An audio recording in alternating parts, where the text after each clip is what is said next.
Dr. Jerry Michael is a pediatric and fetal cardiologist at the Driscoll Heart Center. As a pediatric and fetal cardiologist, he takes care of children of all ages, from even before and after birth, that have any suspected or confirmed heart disease. We work in conjunction with our colleagues in OB and MFM, and if they have any concerns about the heart, then they make a referral to us. We're the ones that make the diagnosis of heart disease, and then we're the ones that help manage it after that.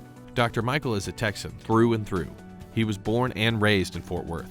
I went to Texas A&M for undergrad, so Giga Maggie's, and then I went to UT Health in San Antonio for my medical school. Dr. Michael struggled with asthma growing up, so he found himself at his pediatrician's office a lot.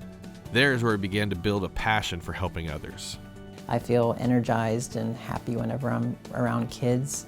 And I've always enjoyed doing service and studying science, so it all just kind of came together really well. He also wants to share some important advice to the children of Driscoll.